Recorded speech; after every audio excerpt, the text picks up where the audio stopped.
I'd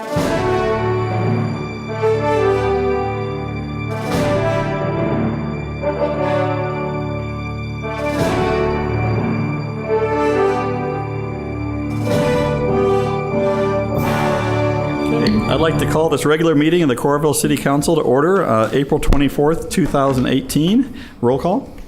Councilmember Foster. Here. Gross. Gill. Present. Dodds. Present. Goodrich. Here. All council members except for Councilmember Gross are present. He will arrive a little late tonight. There was a tennis match that he's coaching. The mayor, city clerk, city administrator, city attorneys are here, and various staff members are in the audience as well. I would entertain a motion to approve the agenda. So move. Second. Moved by Gill, seconded by Dodds. All in favor say aye. Aye. Agenda is approved. Okay, next item is citizen comments. Looks like we have two, one in a blue and one in kind of an orange shirt that would like to speak to us tonight. Yeah. Welcome, girls. Okay, anyone else wants to speak? Okay, no citizen comments tonight, I guess. I have one proclamation dealing with Arbor Day in Coralville. I'd like to read it. Whereas in 1872, J. Sterling Morton proposed to the Nebraska Board of Agriculture that a special day be set aside for planting trees. And whereas this holiday, called Arbor Day, was first observed with the planting of more than 1 million trees in Nebraska. And whereas Arbor Day is now observed throughout the nation and the world. And whereas trees can reduce the erosion of our precious topsoil by wind and water, cut heating and cooling costs, moderate the temperature, clean the air, produce oxygen, and provide habitat for wildlife.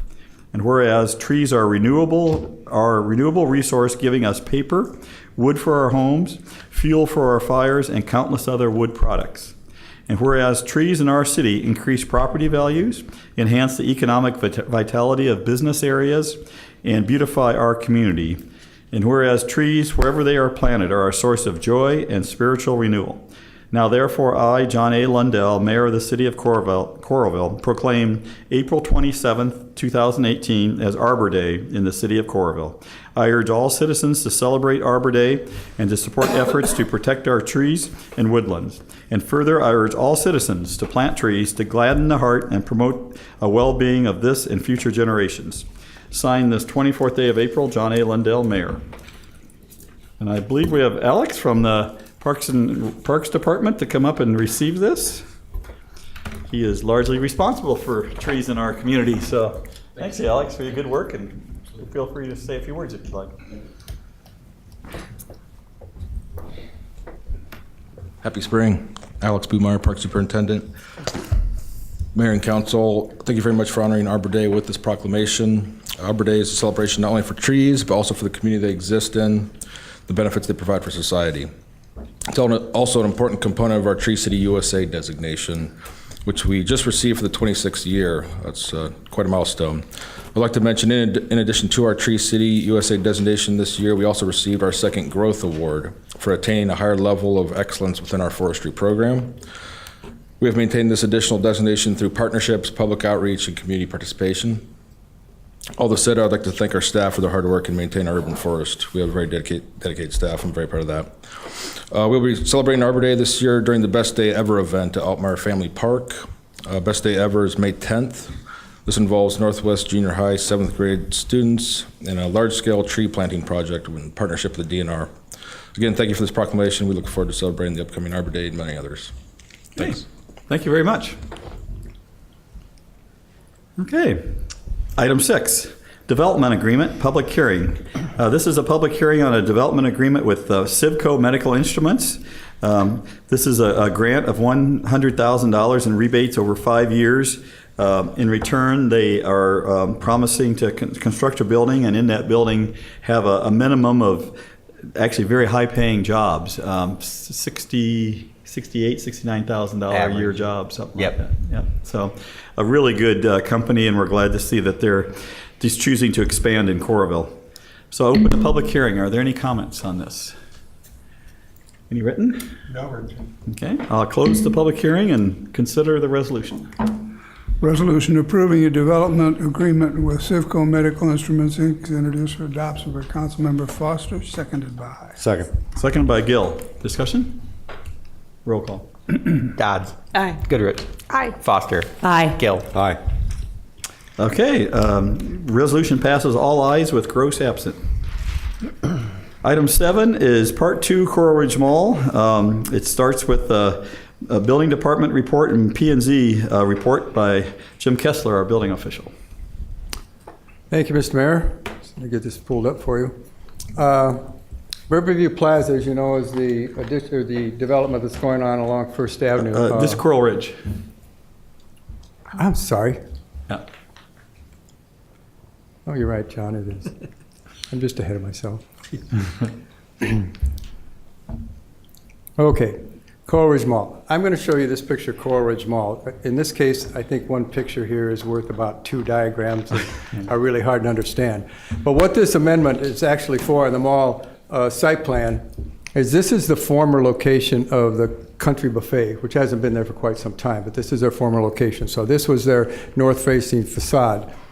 And the shoe company wants to go in there, and they want to create an outside entrance for their shoe store. Now, this shoe store is taking about 18,000 square foot of mall area. It goes from this corridor right here that goes into the mall proper. This is the west entrance to the mall. Over and goes all the way over to the aisleway on the west, which was the former entrance out of the Sears building. So it takes all of the stores that were in that area out of there. And it creates one large, about 18,000 square foot shoe store. And they want an outside entrance. And the reason they want an outside entrance is there's a possibility that they will want to operate on hours longer or earlier than the mall may want to operate. And the mall policy is they will not give anybody entrance to a mall unless it's during their actual operating hours. So therefore, they want this outside entrance. They will have an entrance into the mall, but it won't be operable if the mall's not open. So they'll only have the one entrance. So this is what it would look like with the remodel. The windows that go out of there, they put more windows in. They put a double entrance door in here. This roof facade is the same as it was. It's just redesigned for their sign. There is a little bit of landscaping out in front of this, and I think I can show you that better. Maybe if this will work.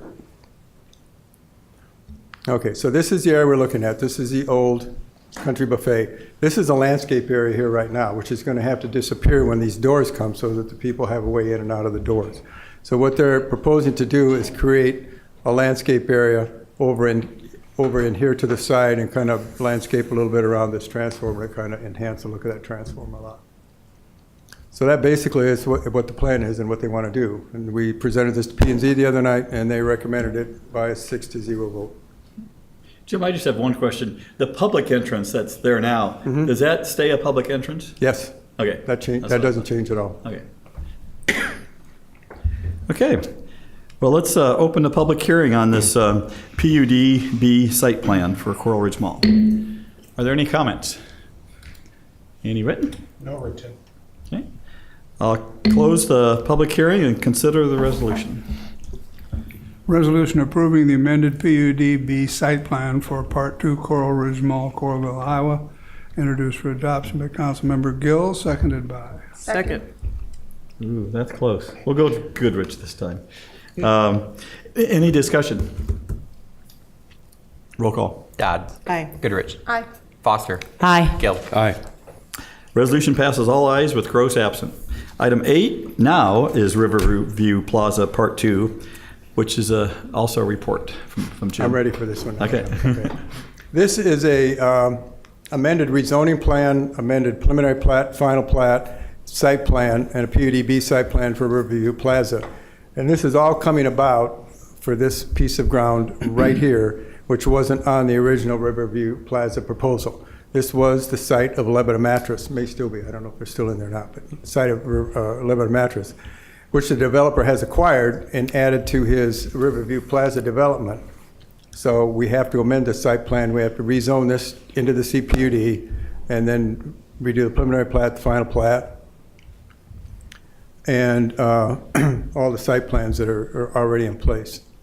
So this is the preliminary plat. This is a very difficult preliminary plat to read, but this is part 2, which is what we're working at now, and goes up here and encompasses this area right here, which was Lebanon Mattress. It goes all the way up to 4th Street, which is the more or less alleyway between Riverview Square and this property here. So what that allows us to do is develop this building all the way to the north, to where they were not able to go as long as the Lebanon building wasn't under their control. So what happens is this building, as we looked at this before, these two buildings were basically the same size. Now that they've acquired the Lebanon site, they can increase the size of this building. So this building's about 3,200 square feet larger than it used to be. So it's got about a 12,000 and some odd square foot first floor retail area, and then 3 floors of apartments, or 51 units of apartments above the retail area. So it allowed us to increase the size of this building and actually enhance this public area that's in the middle of it, because we gained about 10 feet on the public area better. So, and I'll show you some diagrams of that here in a minute. But so that's basically what we're doing, the rezoning, the 2 plats, this site plan, and then we'll do the the PUD site plan for just part number 2, or lot number 2, which is only the second building. And this is what we just looked at on the other diagram, along with the plaza area right here. This is the outside look of the building. Now, this is a building rendition for the first building that's built, so this is a smaller building. Architecture will be basically the same building, only it's just going to be elongated out in a larger building. So this is kind of a rendition of what the plaza in the area is going to look like. We've got some green space in the middle, some landscaping around the side, brick pavers. So if we look at the overhead, after you've seen the pretty picture, so we've got some turf area here, we've got some landscaping around here, brick pavers in the middle, and these are permeable pavers. We've got benches at this area and benches in the center area here as well. So this is another overhead shot. This is a rendition, but this is what the final will look at. So they have this boxwood hedge around it, lawn area in here, these trees, some planting areas in here, and some more of the same on this end. So at P&Z the other night, we looked at the amended rezoning, the amended preliminary plat, final plat, PUDA amendment, and the PUDB site plan. And it was all approved by P&Z by a 6-0 vote. Okay. Thank you, Jim. I'll open a public hearing on what Jim just described. Are there any comments? Adam? My name is Adam Hahn with the Watts Group, representing Riverview Plaza this evening. We are excited to add the Lebeda parcel to this, so it allows us to clean up that whole block there of the old Briskies, Randy's Carpet Outlet, Hawkeye Ready Mix, and now the Lebeda piece. If you guys have any questions, I'm here to answer them. Thank you. Well, under the resolution approval, there may be questions that come up. We'll see. Any other comments? Any written? No written. Okay. I'll close the public hearing and consider the first consideration of the ordinance. Ordinance number 2018-1008, an ordinance amending the Coralville zoning ordinance, the same being ordinance number 664, as previously amended, rezoning certain property located within the corporate limits of the city of Coralville, Johnson County, Iowa, and generally known as Riverview Plaza Part 2, from C2 Arterial Commercial District to CPUD 1 Commercial Planned Unit Development 1 District, introduced for adoption first consideration by Councilmember Dodds, seconded by. Second. Seconded by Foster. Any questions or discussion? Just remind council that one of the things that is also going along with this is the city's providing $50,000 worth of assistance to acquire the necessary right-of-way to make the road on the north side a two-way instead of an alley, which is only one way. So I think that'll benefit because it's not real obvious which way you're going there, and this will just make that a lot better as well. And Kelly, isn't it also in the back building that, since we helped with that too, that there'll be affordable housing? Yeah, I don't know if it's the first building actually that we're designated Okay. into. Great. Well, it's great that you could acquire that. that Yes. really puts that whole complex together and opens that plaza up. It's really nice. That's the last remnant of that block. Yeah, it really is, isn't it? Yeah, that's it. We're excited. That was our first building to lease up this year. The new one was. So that first building, the 39 units, was the first one of our buildings to lease up this year. It's ready. It's full as of August 1st. Is it okay to say who your first floor tenant is then? In the first- Yes, and the south end of our first floor, the tenant is Lebanon Mattress. Okay, great. Yeah. Great. That's fantastic. So they'll have nice, great new space as well, so. We might have to put some marker there for that Lebanon mattress. A lot of history there. So, Any other comments? Good job. Yep, good job. Okay, roll call. Goodrich. Aye. Foster. Aye. Gill. Aye. Dodds. Aye. Ordinance passes its first consideration, all ayes with Gross absent. Not to be confused, but that was Riverview, and now we're on the Ridgeview. Parts 1 to 3. This is actually the third and final consideration, so the council has heard this described 2 other times now. It's a rezoning of a little over 103 acres of land in the West Land Use District, west of the Coral Crossing development. Don? Ordinance number 2018-1003, an ordinance amending the Coralville zoning ordinance, the same being ordinance number 664 as previously amended, rezoning certain property located within the corporate limits of the city of Coralville, Johnson County, Iowa, and generally known as Ridgeview, parts 1 to 3 from R3 Mixed Housing Residential District, Planned Unit Development 1 Districts, and CPUD Commercial Planned Unit Development District to RPUD 1 Residential Planned Unit Development 1 District, and considered for third and final consideration by Councilmember Goodrich, seconded by. Second. Seconded by Dodds. Discussion? Roll call. Foster. Aye. Gill. Aye. Dodds. Aye. Goodrich. Aye. The ordinance passes its third and final consideration, all ayes with Gross absent. Item B is for the same project, a resolution approving the PUD site plan. Resolution approving the PUDA site plan for the Ridgeview, Coralville, Iowa, introduced for adoption by Councilmember Foster, seconded by. Second. Seconded by Gill. Discussion? Well, this is 103 acres. That's almost a community. Yeah, You know, and bigger than one. And again, it's well planned, and it goes back to the West Land Use Plan that we had and everything. Absolutely. All that work that we did for the West Land Use Plan has worked wonderful. Okay, roll call. Dodds. Aye. Goodrich. Aye. Foster. Aye. Gill. Aye. Resolution passes all ayes with Gross absent. Item 10 is 2 parcels to be added into the Coral Crossing parts 6 and 7. Again, this is the third and final consideration of an ordinance that adds 2 lots to continue the Spring Rose Circle west with the Spring Rose Drive to tee off to the north and intersect with Jones Boulevard. So basically in the same area. Don? Let's just come in. Ordinance number 2018-1004, an ordinance amending the Coralville zoning ordinance, the same being ordinance number 664 as previously amended, rezoning certain property located within the corporate limits of the city of Coralville, Johnson County, Iowa, and generally known as 2 parcels to be added to Coral Crossing, parts 6 and 7, from R3 General Residential District and I2 Light Industrial District to RPUD 1 Residential Plan Unit Development 1 District, introduced for adoption, third and final consideration by Councilmember Gill, seconded by. Second. Seconded by Goodrich. Discussion. Roll call. Goodrich. Aye. Foster. Aye. Gill. Aye. Dodds. Aye. Ordinance passes its third and final consideration, all ayes with Gross absent. And again, the second item of this is a resolution approving the amended PUD. Resolution approving the amended PUDA site plan for Coral Crossing Part 6 and 7, Coralville, Iowa, introduced for adoption by Councilmember Dodds, seconded by. Second. Seconded by Gill. Discussion? Roll call. Foster. Aye. Gill. Aye. Dodds. Aye. Goodrich. Aye. Resolution is approved, all ayes with Gross absent.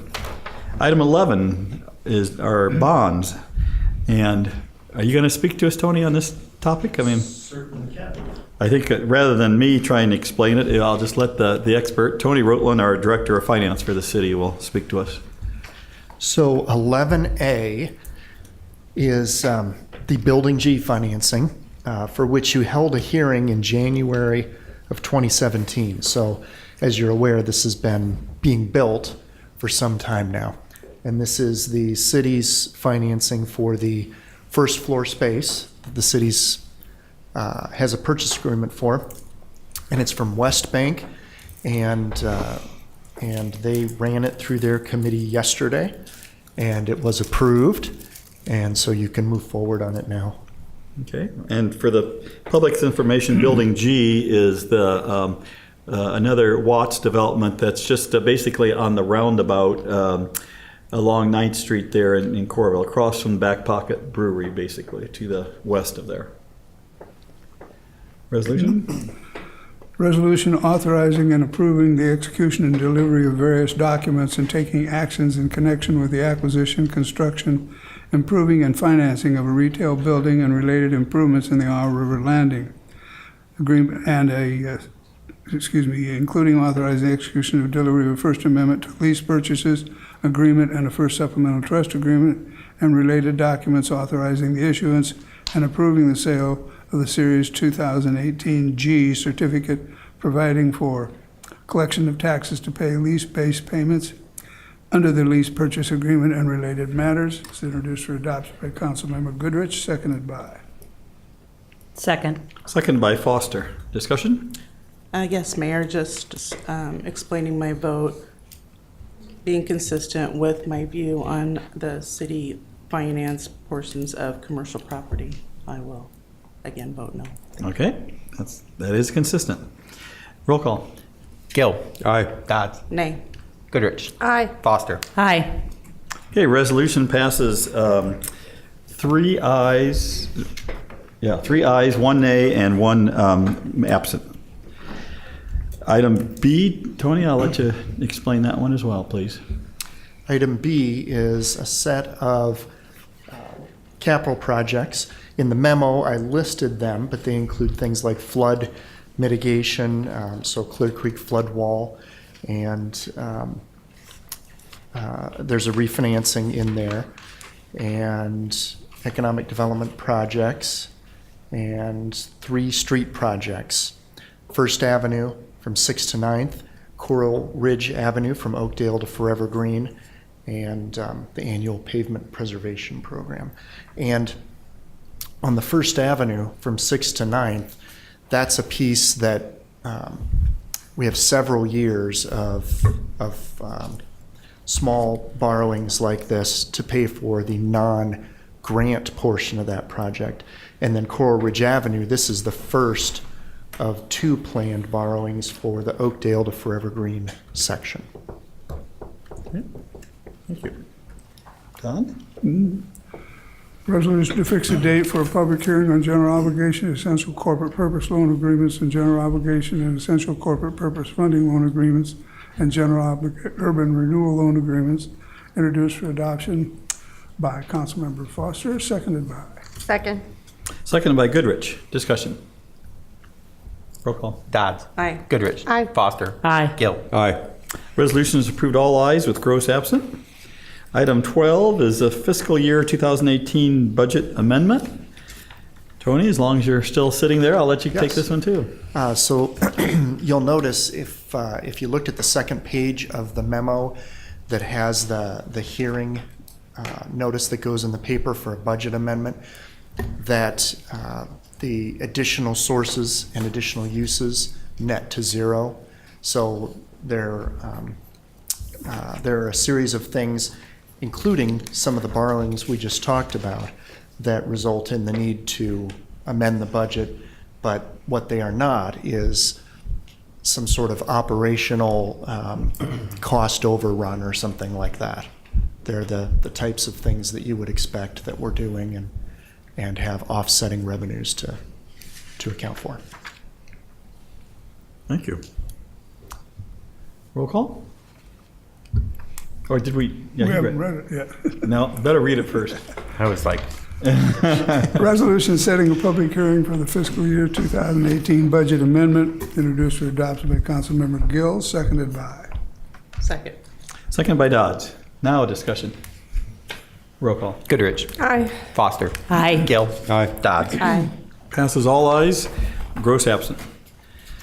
Item 13, parking regulations. Again, this is a third and final consideration of modifying our city ordinance in regards to 4-hour parking limits in certain parking facilities. Ordinance number 2018-1005, an ordinance amending Chapter 6-9 of the Code of Ordinances of the City of Coralville, 2011, as previously amended regarding parking regulations, is introduced for adoption. Third and final consideration by Councilmember Dodds, seconded by. Second. Seconded by Gill. Discussion? Roll call. Foster. Aye. Gill. Aye. Dodds. Aye. Goodrich. Aye. Ordinance passes all ayes with gross absent. Item 14 is wireless facilities siting, an ordinance that just getting modifying our city ordinance so it's in accordance with what some changes the Iowa General Assembly passed.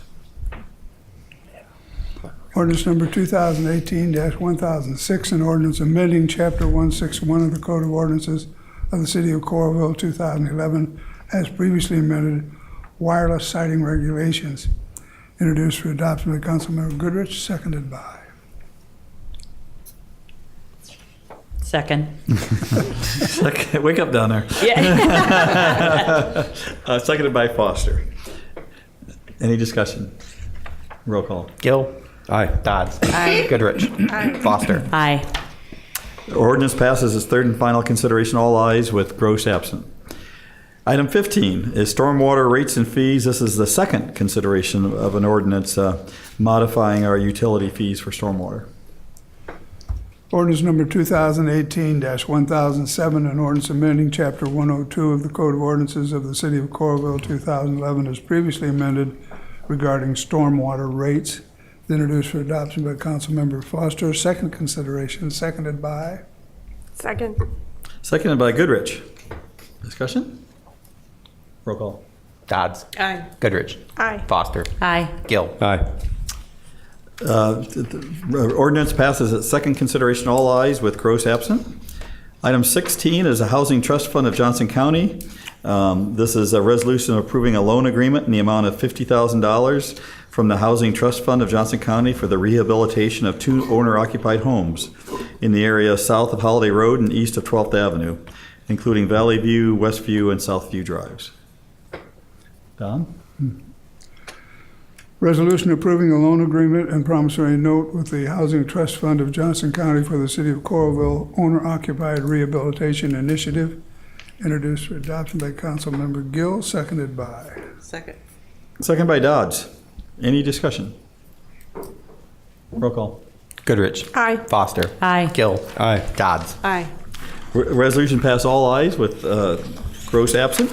I would entertain a motion to approve the consent calendar as presented or amended. Move to approve the consent calendar, items A through MM inclusive. How about II? MM. Oh, MM? Oh, I didn't even see that. And that was LL, by the way. I'm tired. Okay, moved by Gill, seconded by Second. Goodrich.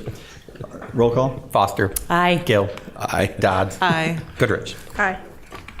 Consent calendar is approved. Maybe I need to see my eye doctor next. I saw my dentist last week, so. Okay, it's time for Assistant City Engineer Scott Larson to bring us up to date on road construction projects. Thank you, Mayor. Quite a lot has happened in the past 2 weeks. It's been really great. The weather changed and everything really took off on our projects. So I'll start with First Avenue improvements. Today was a pretty big day when we had our big traffic change to what we call Phase 2, Stage 1. I'll show you that on the screen up here. So that is the area of the west side of First Avenue and 6th Street. So what we accomplished today was moving north and southbound First Avenue over onto the new temporary pavement that had been under construction over the past week and a half or so. Pleasantly surprised with how it went today. It was a big change. I think we could see when we were watching on the cameras this afternoon with the afternoon rush hour that, everybody that was used to wanting to be in the left lane discovered that, now they need to be in the right lane.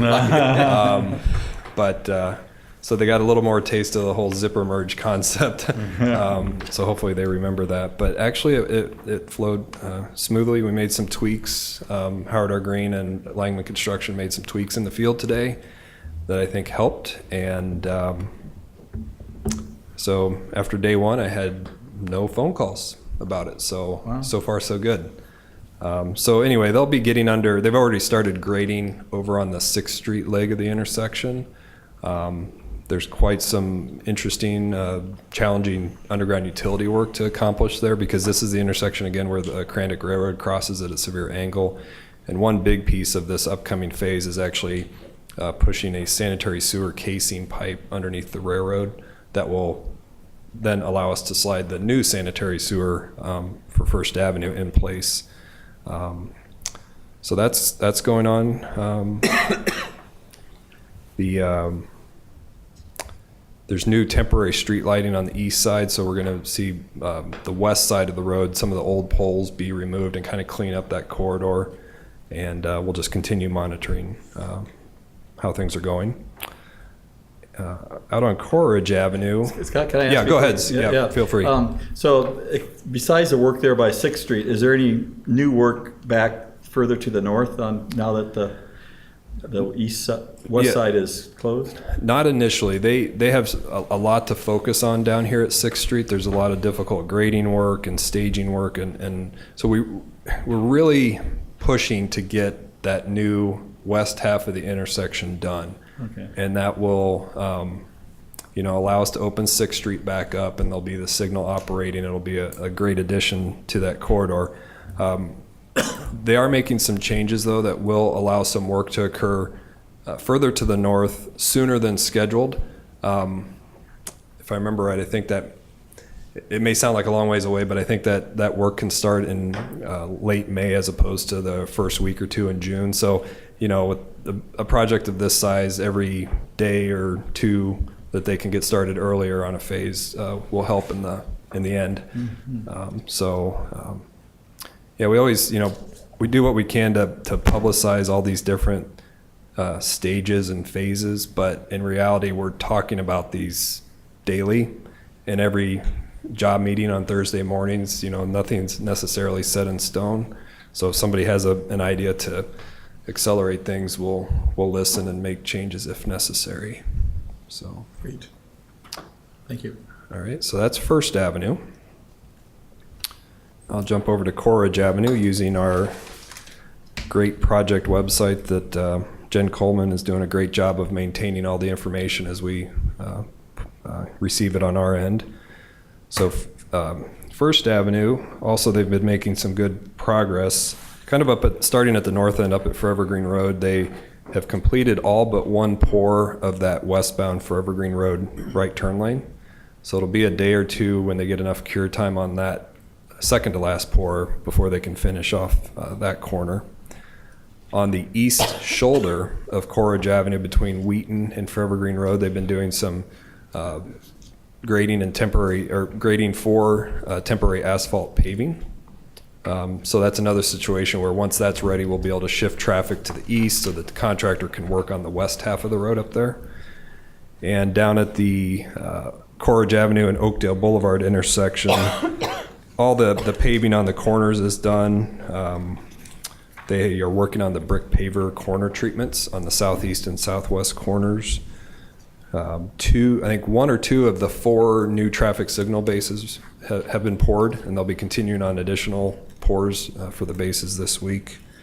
And then along the east side of Coleridge Avenue, they're grading and stockpiling available topsoil out there. So kind of continuing towards that segment A2, which is the middle of the south half of the Coleridge Ave Oakdale Boulevard intersection.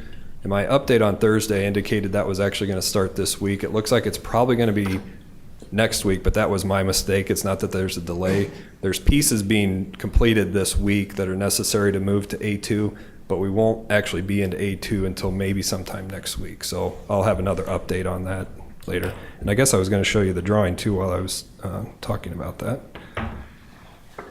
Sorry about that.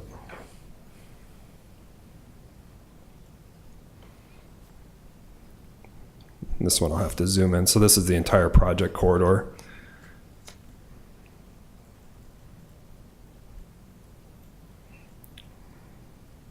So again, we're still in A1, which are the two red areas on the southwest and southeast corners of Coleridge Avenue and Oakdale. North is to the right in this image. So hopefully sometime next week, we'll be able to start on this middle section, which is referred to A2. That section is only has about a week's worth of work. So we're still very confident that we'll be able to start segment B1 and B2 around that May 14th timeframe, which is the week after the UI graduation, and that's when we will be doing the big detour onto Cross Park Road. So everything's still on schedule on that project.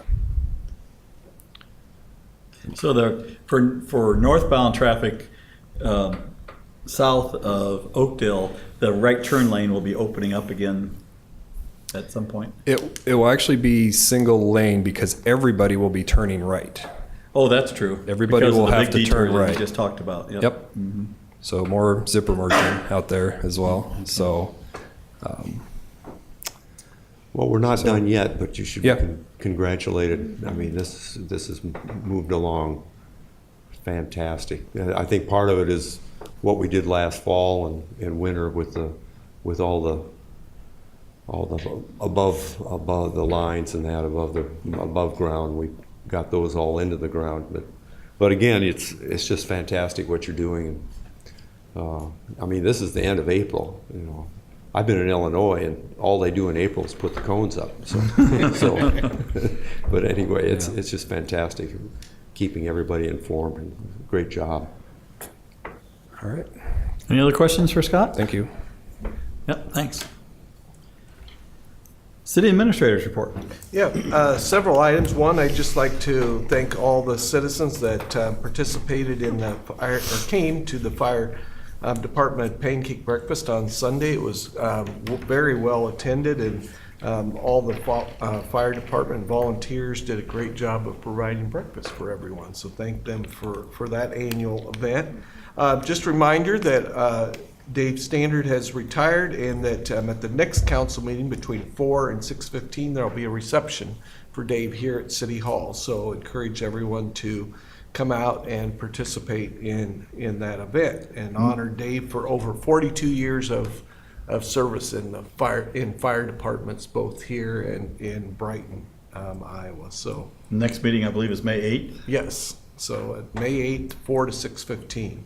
Yesterday, I had the honor to attend a reception for Jean and Renee Robillard for the dedication of a atrium for them at the University of Iowa hospitals, and great turnout, and he was very honored, and it was nice to participate in that, as they obviously have a major impact on Coralville, and there's been a lot of positive things happen here as well, but during his reign as head of University of Iowa hospitals and clinics and the dean of the medical college. So, and then last week the governor announced her designation of opportunity zones across the state, and there were 2 in Coralville that were designated, and we're still waiting for the rules in regards to how the application, or how you'll actually be able to use these the tax credits that go along with, or the tax forgivens that will go along with these opportunity zones. But really appreciate her selection of those 2 zones, and thank Ellen Hobble for her work on putting these applications together, because it was at a very quick pace, and it'll, I think, have long-term benefits for us over the future years. So, and that's all I had. Thank you, Kelly. Mayor's report. I shouldn't have picked on you like I did, Megan. I'm sorry. But when there's a council member missing, like there is tonight, the rest of you just have to step up with a few more seconds out there. So,